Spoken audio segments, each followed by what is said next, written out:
Então, Romanos, capítulo 6, e versículo 12 ao 23. Diz assim a palavra do Senhor: Não reine, portanto, o pecado em vosso corpo mortal, para lhe obedecerdes em suas concupiscências. Nem tampouco apresenteis os vossos membros ao pecado, por instrumentos de iniquidade, mas apresentai-vos a Deus como vivos dentre os mortos, e os vossos membros a Deus como instrumentos de justiça. Porque o pecado não terá domínio sobre vós, pois não estáis debaixo da lei, mas debaixo da graça. Pois que pecaremos porque não estamos debaixo da lei, mas debaixo da graça? De modo nenhum.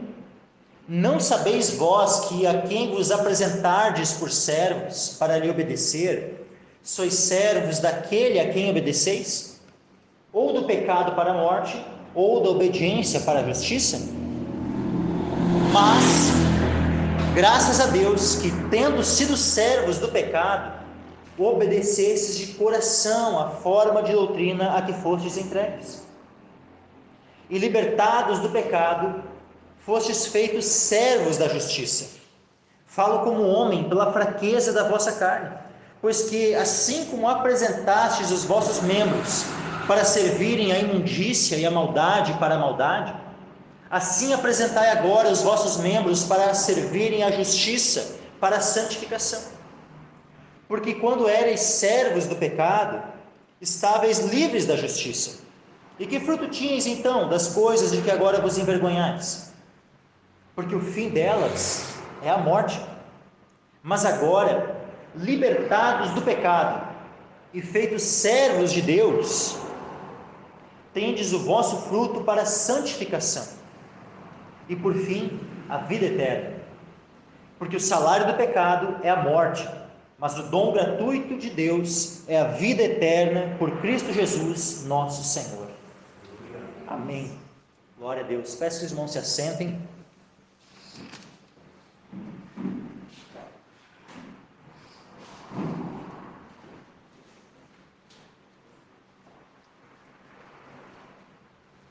Então, nós temos visto, nesses últimos capítulos, especialmente capítulos 5 e 6, que nós nascemos, quando nascemos na carne, nós nascemos numa posição, e essa posição é que nós estávamos em Adão, nós estávamos debaixo da morte, de condenação, mas que por causa da obra de Jesus Cristo a nosso favor, e quando nós cremos nele, nós fomos justificados. Então não estamos mais, a partir de agora passamos a estar numa nova posição em Cristo, não mais condenados, mas justificados, não mais debaixo da morte, mas sim entramos agora, já possuímos a vida eterna. Também não estamos mais em Adão, mas estamos agora no último Adão, que é Jesus Cristo. Pela nossa união com Cristo, é que nós recebemos todos os benefícios da sua obra. Se nós não nos uníssemos a Cristo, não teríamos benefício algum da parte dele. Então, nós só temos vida eterna, nós só temos a justificação, porque nos unimos a Cristo. Aqueles que estão em Cristo são justificados, são considerados justos diante de Deus, têm paz com Deus. Aqueles que estão em Cristo não são mais condenados, não estão mais debaixo da lei, estão debaixo da graça agora. Então nós, quando nos unimos a Cristo, nós nos unimos a Ele em sua morte, em seu sepultamento e em sua ressurreição. Quando é que isso se deu? Quando nós nascemos de novo. Jesus ele disse, quando estava conversando com Nicodemos, que quem não nascer de novo não pode ver o reino de Deus. Que aquele que não nascer da água e do Espírito não pode entrar no reino de Deus. E esse nascer da água e do Espírito Especialmente quando eu falo água ali, né, quando eu estou falando aqui agora, mas né, quem disse isso foi Jesus. Quando Jesus disse assim, né, quem não nascer da água e do Espírito, a água ali não é a água do batismo nas águas. Aquela água que Jesus estava falando, quem não nascer da água e do Espírito, a água é a palavra de Deus. É a palavra de Deus. Como diz lá em Efésios capítulo 5. Efésios capítulo 5 diz assim, ó: vós maridos, amai vossas mulheres como também Cristo amou a igreja e a si mesmo se entregou por ela. Efésios 5:26, para a santificar, purificando-a com a lavagem da água pela palavra.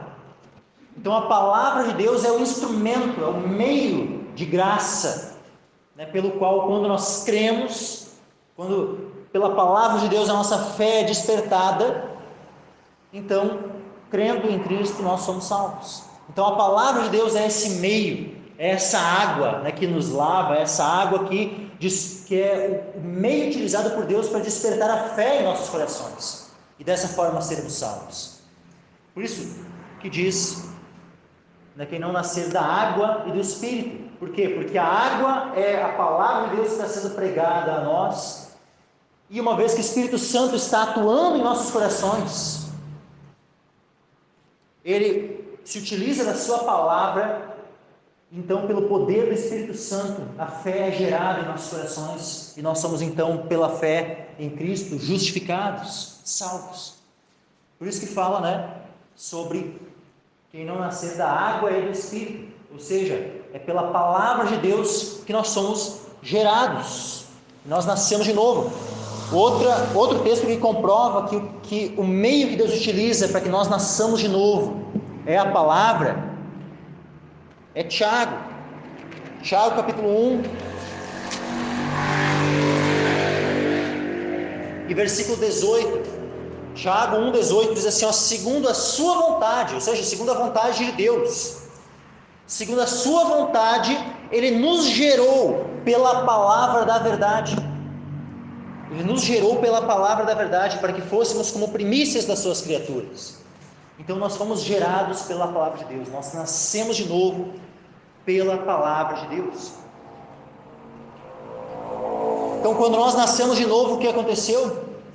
Nós nascemos de novo porque nós nos unimos a Cristo, nos tornamos um com Ele. Então a morte de Cristo passou a ser a nossa morte, o sepultamento de Cristo, o nosso sepultamento, a sua ressurreição, a nossa ressurreição. Agora nós estamos numa nova posição, estamos em Cristo, unidos a Ele. E se estamos unidos a Ele e morremos com Ele, fomos sepultados com Ele, ressuscitamos com Ele, então o versículo 12 diz assim, Romanos 6:12, não reine, portanto, o pecado em vossos membros, não reine, portanto, o pecado em vosso corpo mortal, para lhe obedecerdes em suas concupiscências. Quando diz assim, não reine, o verbo reinar, quem é que pode reinar? Um rei. Um rei é aquele que pode reinar. Mas agora, quem que é o nosso rei? O nosso rei é Jesus Cristo. Nós não podemos ter outro rei a não ser Jesus Cristo. Quem é o nosso Senhor? Jesus Cristo. Nós estamos em Cristo, nosso único Senhor é Jesus Cristo. Nós não temos outro Senhor a não ser Jesus Cristo. Então nós não podemos dividir a nossa submissão a outro rei, a outro Senhor, que não seja o Senhor Jesus Cristo, o Rei dos Reis, o Senhor dos Senhores. Ele é o Rei a quem nós devemos completa e total submissão. Ele é o Senhor. O pecado não pode mais ser o nosso Rei, o nosso Senhor. Portanto, que o pecado não reine mais no nosso corpo mortal.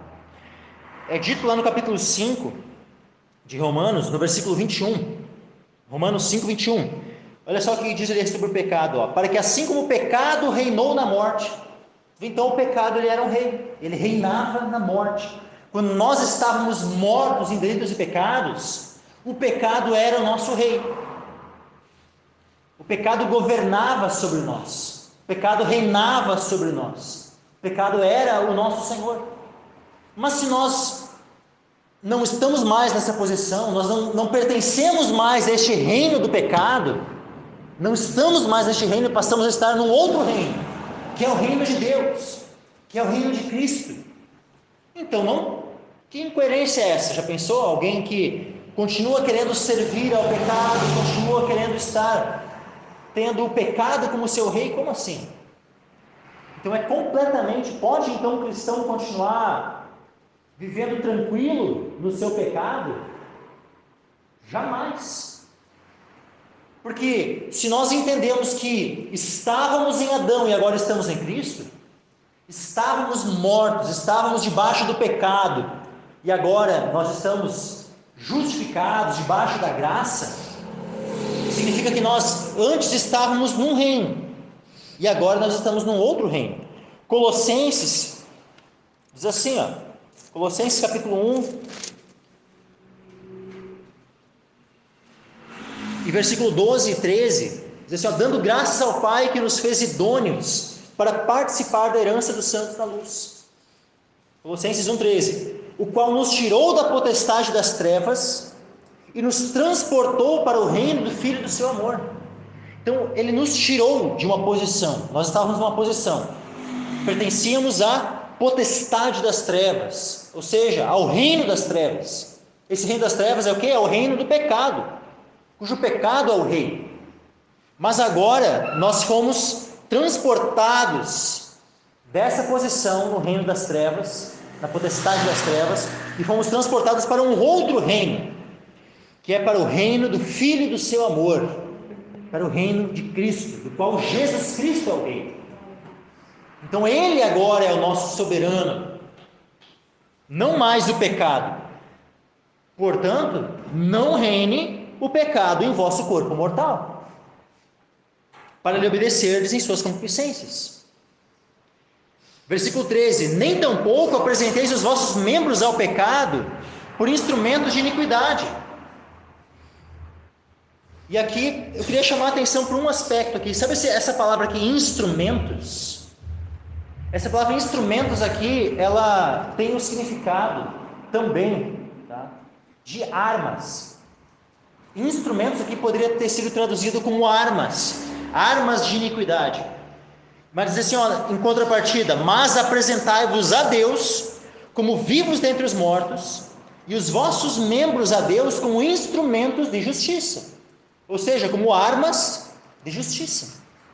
O que isso significa? O que isso nos, vamos dizer assim, que analogia nós podemos fazer em relação a isso? Que analogia, na verdade, essa passagem está nos trazendo? Ela está colocando dois reis. De um lado, Deus.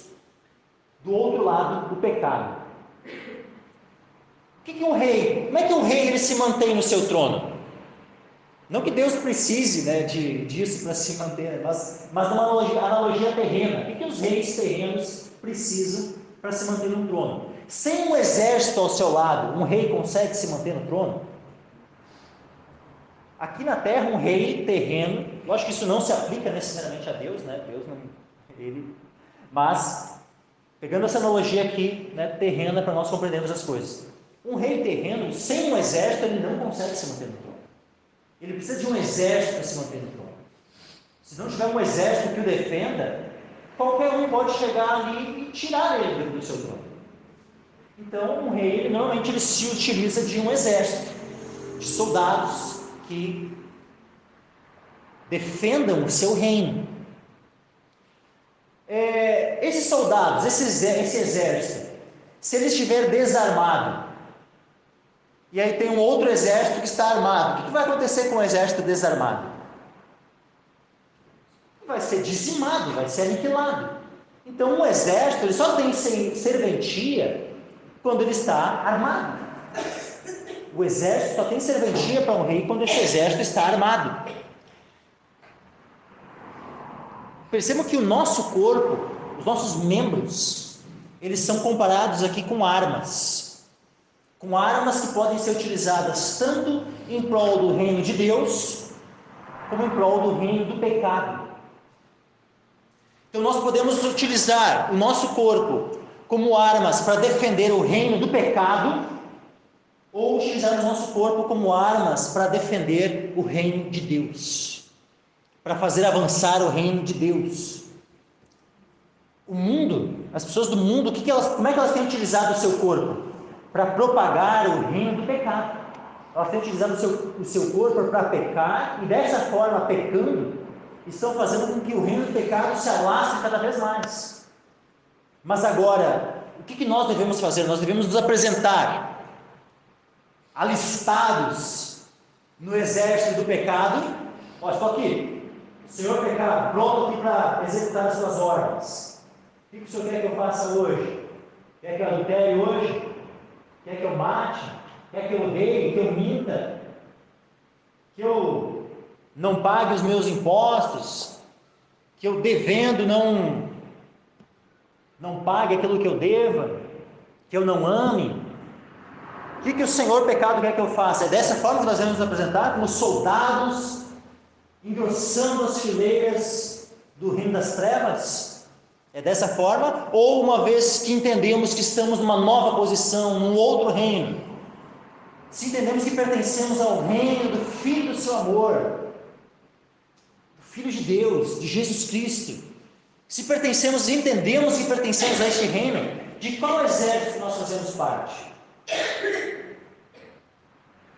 É do exército do Senhor dos exércitos. É esse exército que nós fazemos parte. É somente a esse Senhor que nós devemos bater continência. Fomos alistados. Então devemos usar o nosso corpo, apresentarmos os nossos membros como armas de justiça,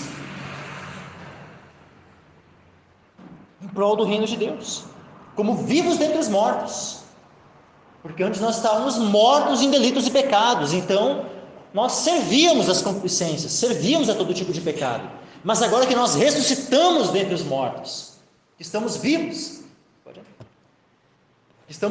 dentre os mortos, fomos ressuscitados pela nossa união com Cristo, pela fé nele, então que nós apresentemos nossos corpos, os nossos membros, como esses instrumentos, como essas armas de justiça.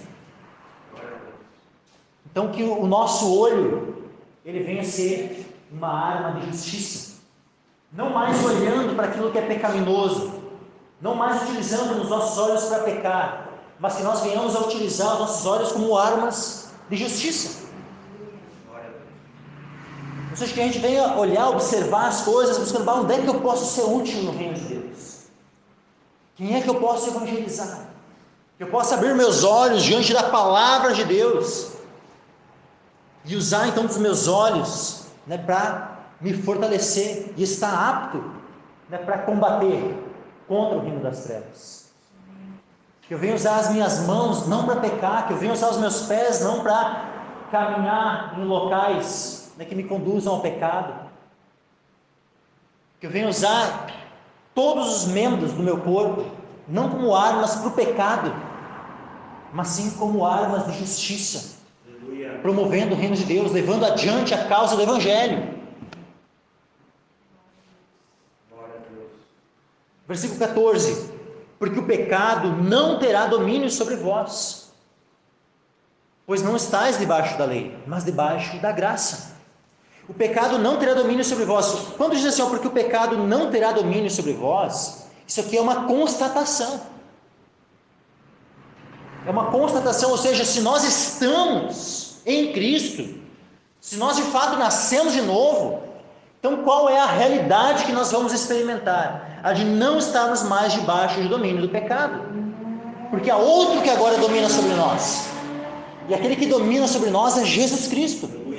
Esse verbo aqui, terá domínio, no grego é uma palavra só, aqui traduzido como terá domínio, no grego é uma palavra só, é um verbo que ele tem, cujo radical desse verbo tem conexão direta com a palavra Senhor, Kyrios, Senhor.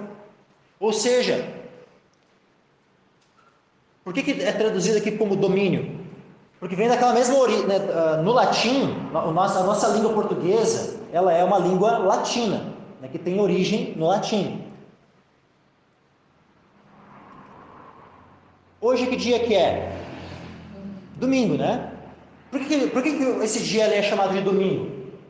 Porque domingo, né, dia de domingo, é uma expressão, domingo, que vem de dia do Senhor. Então, domingo significa do Senhor. Então, o termo Senhor, ele tem uma conexão direta com um termo dominador. Se assenhorear é semelhante a dominar.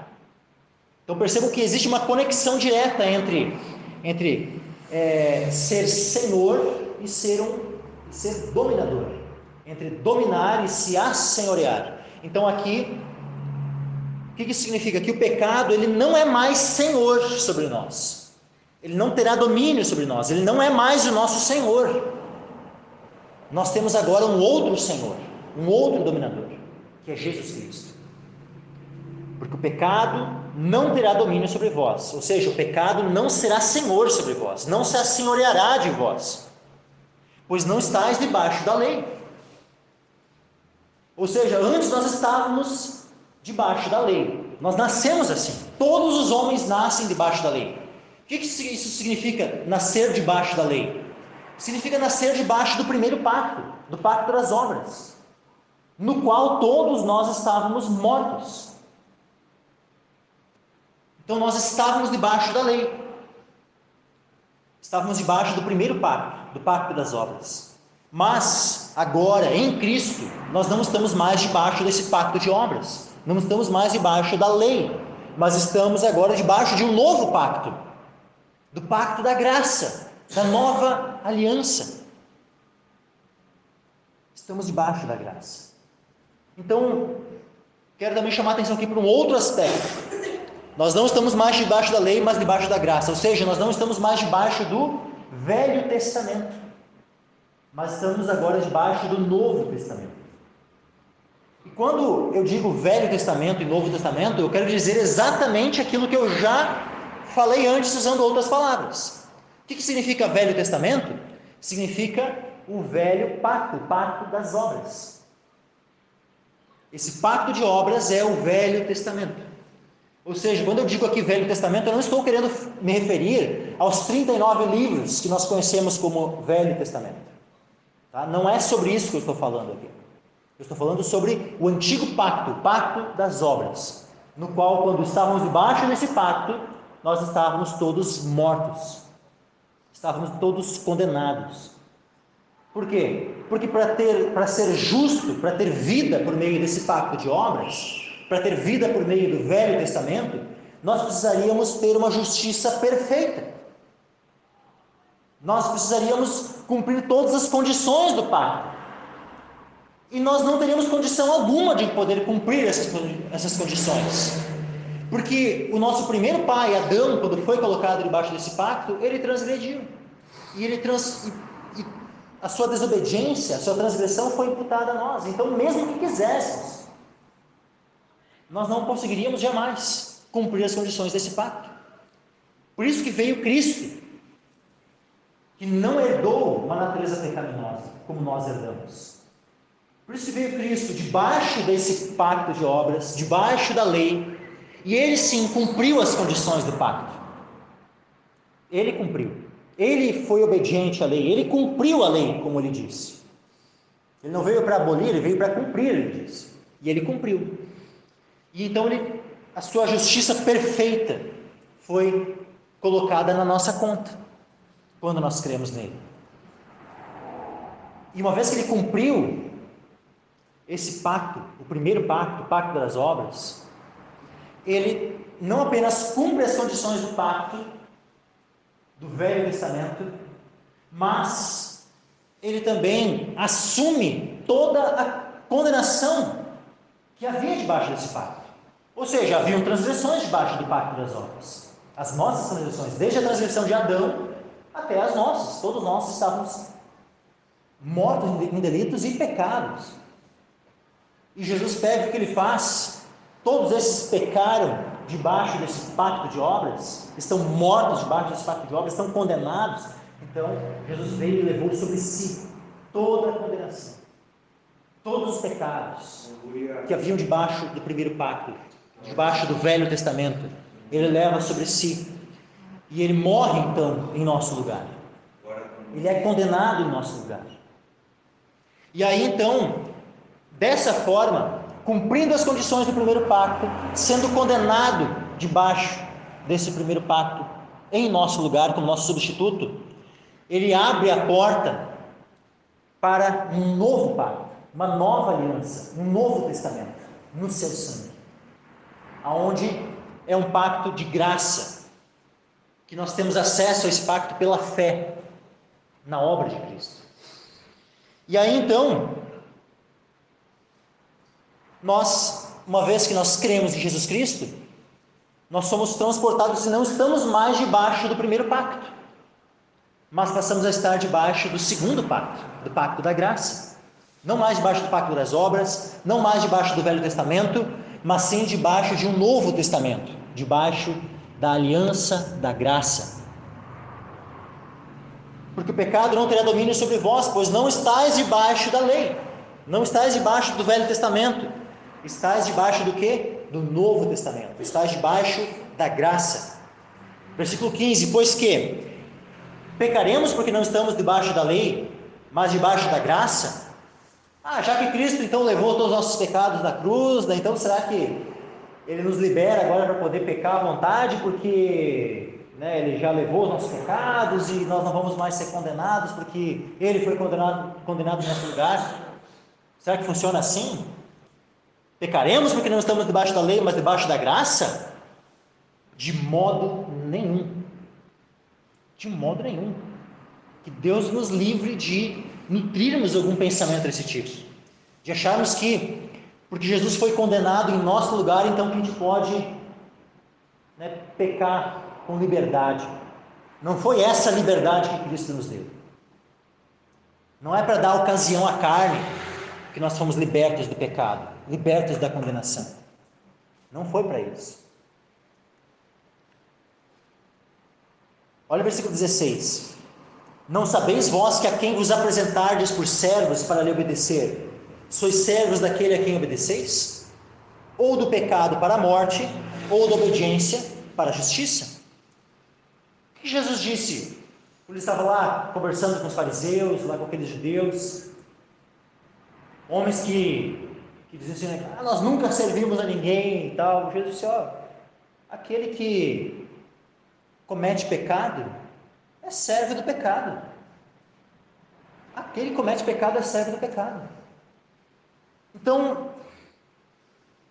se é dito, o pecado não terá domínio sobre vós, pois não estamos mais debaixo da lei, mas debaixo da graça. Ou seja, o pecado não é mais nosso Senhor. Como nós espontaneamente poderíamos nos submeter novamente debaixo desse Senhor? É coerente que um cristão, que alguém que entende que já está debaixo do senhorio de Cristo, que tem Jesus como seu Senhor, é coerente que este que tem Jesus, que diz aos quatro ventos que Jesus é meu Senhor, aí ele vai e se coloca à disposição do Senhor pecado, para obedecer ao pecado?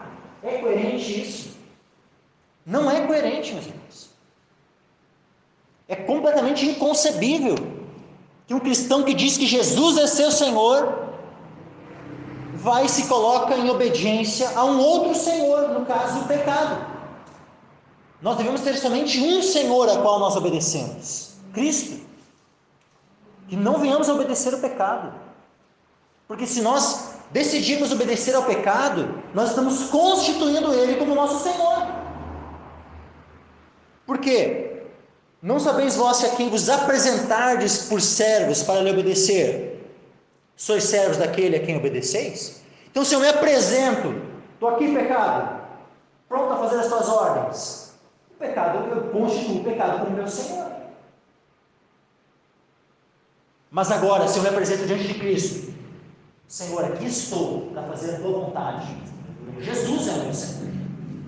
Se eu obedeço a Cristo, eu dou provas pela minha obediência a Cristo de que Ele é meu Senhor. Agora, se eu não obedeço a Cristo e eu continuo vivendo no pecado, qual é a prova que eu estou manifestando com a minha vida? É de que eu ainda tenho como Senhor o pecado e não a Cristo. Qual é a prova então que Cristo é o nosso Senhor? se nós obedecemos a Cristo? Qual é a prova de que nós não temos Cristo como Senhor, mas que temos o pecado como nosso Senhor? Se nós continuarmos vivendo tranquilamente nossos pecados. Então saiba, daquele a quem tu te apresenta para obedecer, desse é que tu és servo. Se tu te apresenta para obedecer o pecado, significa que tu és servo do pecado. Agora, se tu te apresenta para obedecer a Cristo, então tu és servo de Cristo. Ou do pecado, olha só, sois servos daquele a quem obedeceis. Então lembrem sempre disso, nós somos servos daquele a quem nós obedecemos. Ou do pecado para a morte, ou da obediência para a justiça. Da obediência a Cristo, da obediência ao Evangelho, para a justiça. Versículo 17: mas graças a Deus, que tendo sido servos do pecado, obedecestes de coração a forma de doutrina a que fostes entregues. Sabe, eu quero poder com alegria, poder falar isso a respeito de vocês, meus irmãos. Que eu possa, sabe, me alegrar dando graças a Deus, podendo olhar para a vida de vocês e olhar assim, o pecado ficou lá no passado. Vocês já foram servos do pecado, já foram lá no passado servos do pecado, mas desde que vocês tiveram um encontro com Cristo, desde que vocês nasceram de novo, desde que vocês creram em Cristo, entregaram suas vidas ao Senhor, desde então, obedecestes de coração a forma de doutrina a que fostes entregues. Isso é motivo, quando nós percebemos, sabe, quando nós identificamos crentes sinceros, que desejam obedecer de coração ao Evangelho, que desejam obedecer de coração ao seu Senhor, a Jesus Cristo, isso é uma alegria. Nós devemos dar graças a Deus toda vez que nós nos encontramos com um servo fiel de Cristo. Toda vez que nós encontrarmos, sabe, um irmão genuíno, alguém que deseja obedecer de coração ao Senhor, nós devemos nos alegrar e dar graças a Deus. Dar graças a Deus. E é interessante isso, né, aqui diz assim, obedecestes de coração a forma de doutrina a que fostes entregues. Não é simplesmente uma doutrina que nos foi entregue, por mais que isso também, a doutrina ela nos é entregue, mas é interessante que a palavra aqui ela diz que nós fomos entregues. A forma de doutrina a que fostes, ou seja, nós fomos entregues a uma forma de doutrina. O que isso mostra? Isso mostra que um aspecto de autoridade. Antes nós estávamos debaixo da autoridade do pecado.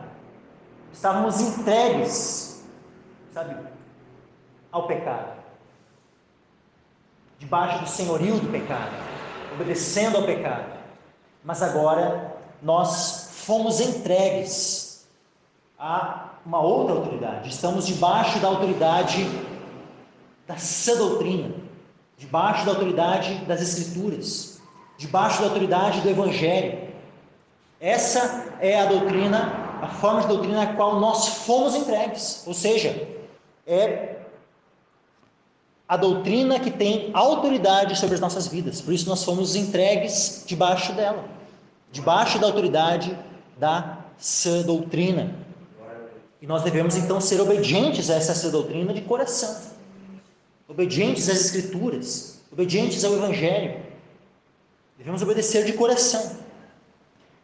Versículo 18: e libertados do pecado, fostes feitos servos da justiça.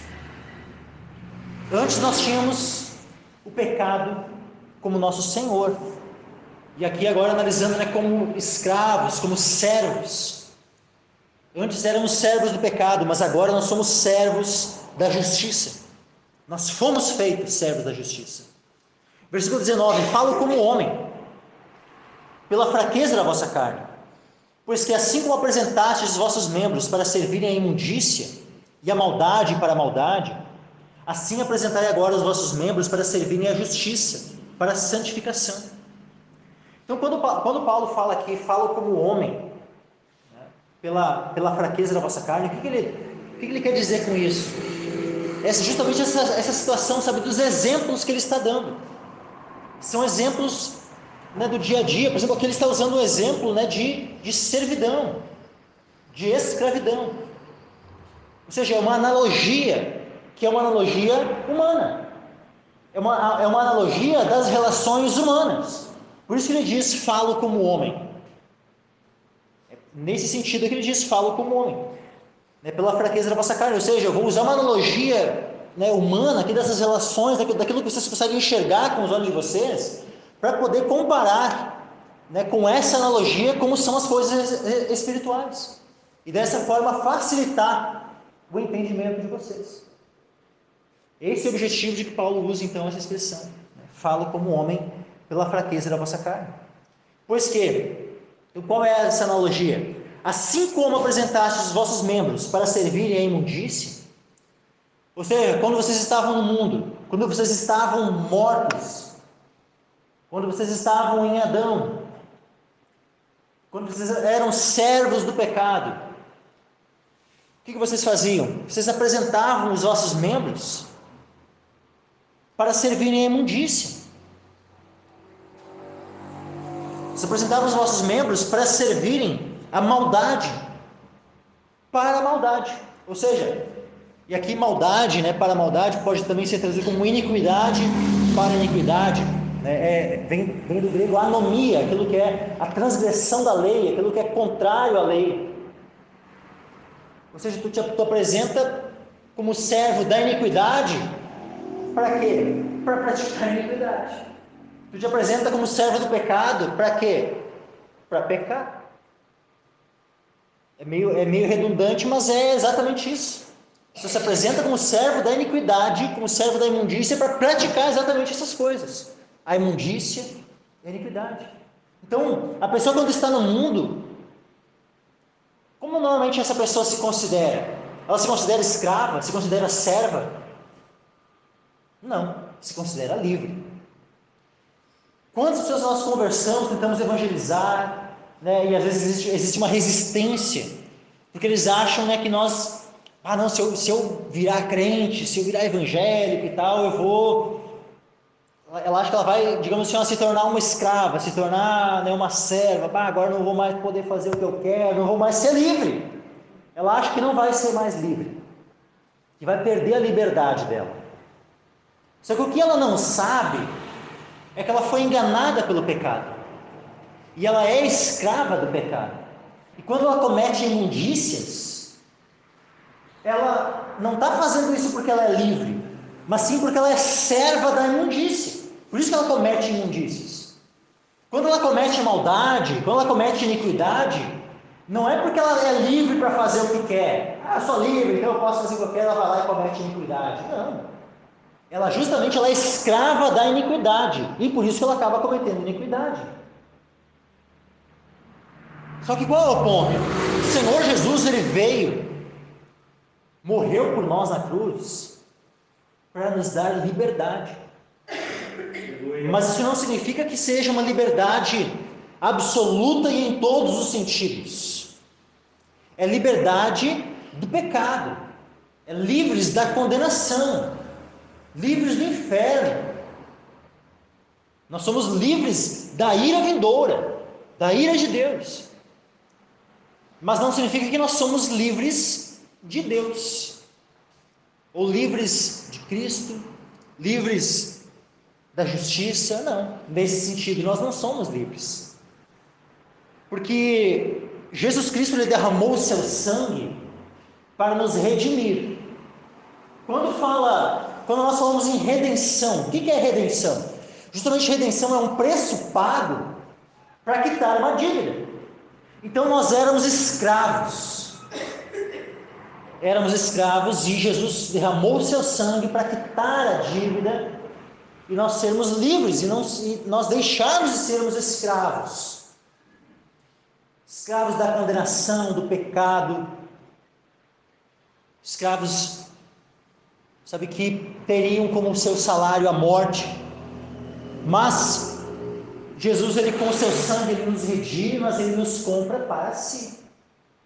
E agora nós temos um outro Senhor. Antes nós tínhamos o pecado como nosso Senhor, agora nós temos a Cristo como nosso Senhor. Então nós fomos libertos do pecado, mas não para sermos livres em absoluto, mas agora nós somos servos de Cristo. Paulo fala essa mesma verdade lá em 1 Coríntios, capítulo 7. Ele diz assim, foste chamado sendo servo, não te dê cuidado, e se ainda pode ser livre, aproveita a ocasião. Porque o que é chamado pelo Senhor, sendo servo, é liberto do Senhor. E da mesma maneira também o que é chamado sendo livre, servo é de Cristo. Ou seja, nós somos libertos por Cristo, mas somos libertos do pecado para sermos servos dele, sermos servos da justiça. Então, que nós venhamos apresentar agora os nossos membros para servirem a justiça, para termos a justiça como nosso Senhor, para termos a Cristo como nosso Senhor. Que nós venhamos apresentar os nossos membros para servirem a justiça. Se nós vamos servir a justiça, assim como antes nós servíamos antes a imundícia. Como é que nós servíamos a imundícia? Cometendo imundícia. Como é que nós servíamos a iniquidade? Cometendo iniquidade. Como é que nós passamos a servir a justiça então? Praticando a justiça. Quando nós praticamos a justiça, nós estamos servindo a justiça. Tudo isso visando o quê? A santificação. Porque sem santificação ninguém verá o Senhor. A santificação ela está no caminho, sabe? Ninguém que vai entrar, que vai herdar a vida eterna, vai herdar essa vida sem entrar por uma porta e trilhar um caminho. A porta ela é apertada e o caminho também é apertado. E poucos encontram essa porta e esse caminho. Esse é o caminho essa é a porta e o caminho que conduzem para a vida. Mas agora, por outro lado, existe uma porta larga e um caminho largo que conduz à perdição. Muitos encontram essa porta e esse caminho. Assim como a porta do reino, a porta da vida eterna, é uma porta apertada, como é que nós entramos por essa porta? Quando nós nos arrependemos dos nossos pecados. Quando nós cremos em Jesus Cristo e somos justificados então. Então, quando nós somos justificados pela fé em Cristo, quando nos arrependemos dos nossos pecados, nós entramos pela porta. E como é que nós trilhamos esse caminho? Esse caminho ele é trilhado em santificação.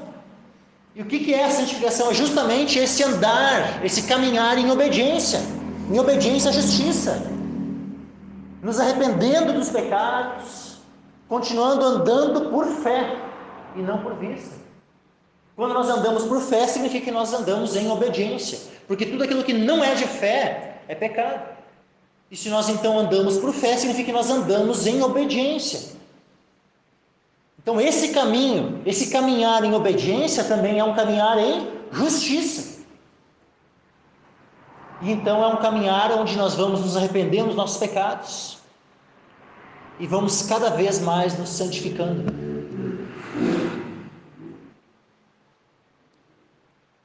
Então que nós venhamos a apresentar os nossos membros para servirem a justiça, para a santificação. Porque quando eres servos do pecado, estáveis livres da justiça. Houve um tempo em que nós tínhamos o pecado como nosso Senhor. Naquele tempo nós éramos servos da justiça? Não, nós éramos servos do pecado. Mas, versículo 21, olha só. Que fruto tinhas então das coisas que agora vos envergonhais? Qual era o fruto que nós tínhamos na época que nós éramos servos do pecado e estávamos livres da justiça? Não queríamos saber de colocar o nosso pescoço debaixo do jugo da justiça. Quando estávamos assim, querendo ser livres da justiça, quando estávamos como Paulo, dando coices contra os aguilhões, qual era o fruto que havia? Era um fruto bom? Não. Ou nós podemos dizer, não havia fruto nenhum. Éramos árvores infrutíferas. Estávamos ocupando a terra inutilmente. Éramos como aquela figueira pronta para ser cortada e lançada no fogo, porque não estava dando fruto. Mas o que é que nós praticávamos? Era bons frutos? Era isso que se colhia de nós? Era uvas que estavam sendo colhidas dos espinheiros? Figos dos abrolhos? Era isso? Não, né? Não havia nenhum fruto bom sendo colhido de nós. Apenas nós praticávamos coisas das quais nós agora nos envergonhamos.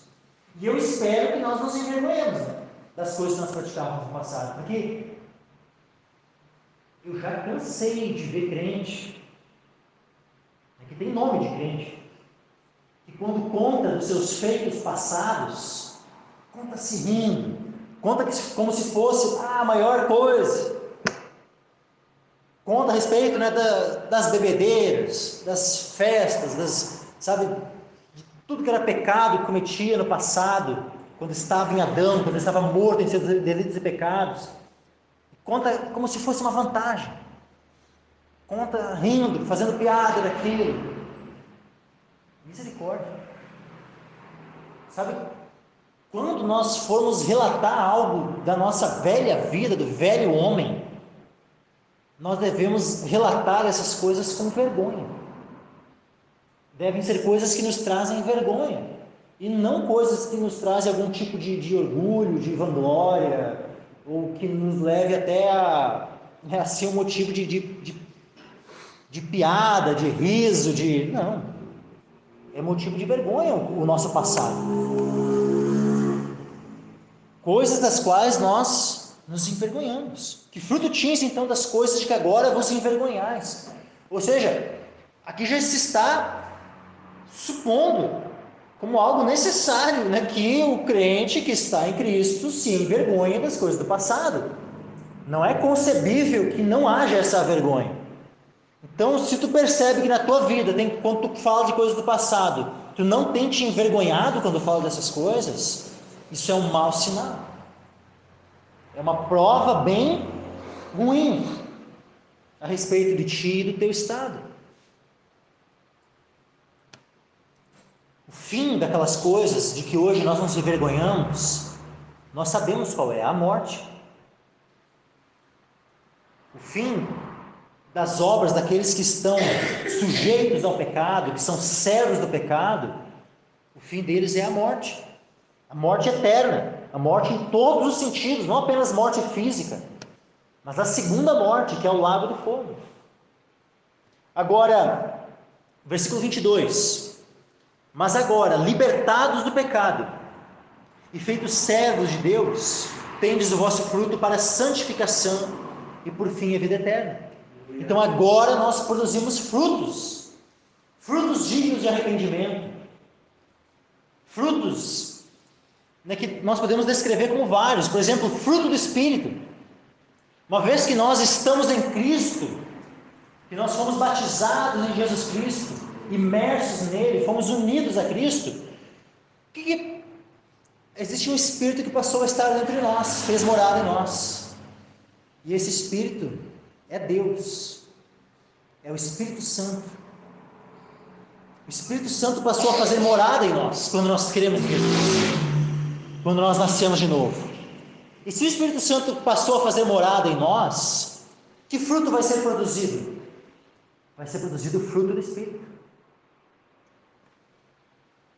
Que frutos também nós vamos produzir?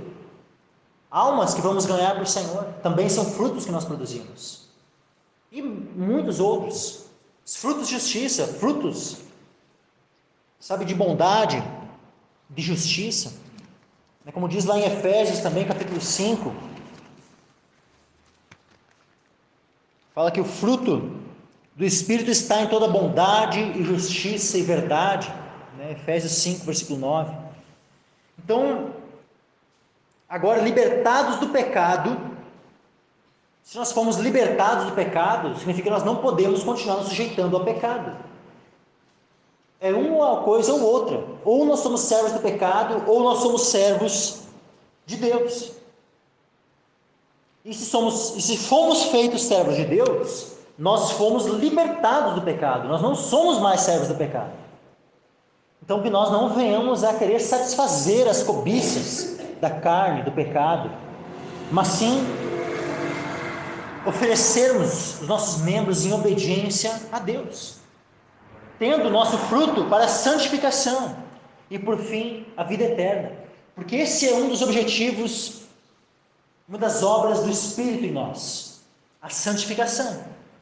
Porque, afinal, o que nós poderíamos esperar daquele Espírito que está em nós, que ele é chamado Santo?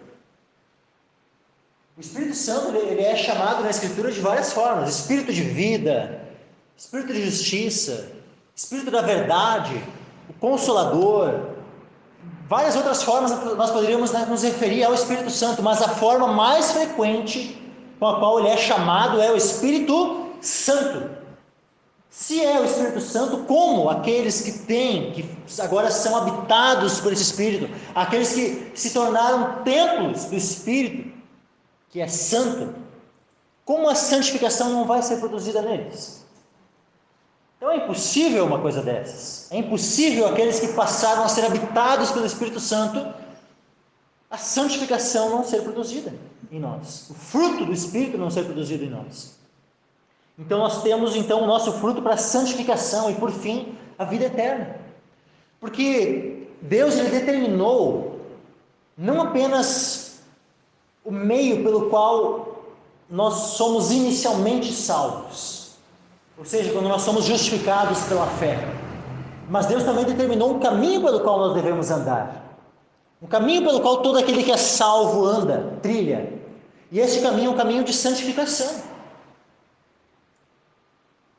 Por isso que sem santificação ninguém verá o Senhor, porque se eu não estou andando em santificação, eu não estou dando provas nenhuma de que eu entrei pela porta estreita. Se eu não estou andando no caminho estreito, eu posso dizer que eu já entrei pela porta estreita? Não. Que provas eu tenho? Eu posso dar de que eu entrei pela porta estreita? Se eu estou andando pelo caminho estreito. Se eu não estiver andando, eu estou andando pelo caminho largo, mas eu estou dizendo, não, mas a porta é estreita, eu entrei. Como assim? Então eu estou andando pelo caminho largo. Não, mas é que o importante é passar pela porta estreita só. Sabe, essa é a incoerência, alguém querer servir ao pecado, dizendo que foi salvo, né, que está em Cristo e tal. Não. É a mesma coerência de alguém que está trilhando o caminho largo e dizer que entrou pela porta estreita. Se tu entrou pela porta estreita, então anda pelo caminho estreito também. Porque aqueles que estão no caminho largo é porque entraram pela porta larga. Versículo 23, para nós finalizarmos. Porque o salário do pecado é a morte. O pecado, olha só, né? O pecado, ele tem os seus servos, e todo aquele que é servo do pecado vai receber o seu salário em dia. O pecado não vai atrasar o salário. Vai chegar o dia determinado para o pagamento do salário, e o pecado vai estar aqui, ó, o pagamento que tu tanto se esforçou para conquistar. Está aqui, ó, morte eterna. Seja feliz com esse pagamento. Não, seja infeliz com esse pagamento. Seja miserável eternamente com esse pagamento. Está aqui, ó, vergonha e desprezo eterno como teu pagamento. O pecado, ele vai pagar o salário em dia. Na verdade, o pecado, ele mesmo, propriamente, né, ele não paga. O pecado, ele vai, não, deixa eu dar um passinho para o lado aqui, porque vai ter outro que vai dar o pagamento. O salário é meu, tá? É o meu salário, a morte. Mas vai ter um que vai executar, que vai de fato. E esse é Deus. E Deus é o juiz que vai bater o martelo, vai declarar a sentença e vai derramar sua ira sobre todos aqueles que tiveram o pecado como seu Senhor e não quiseram abandonar esse Senhor pecado.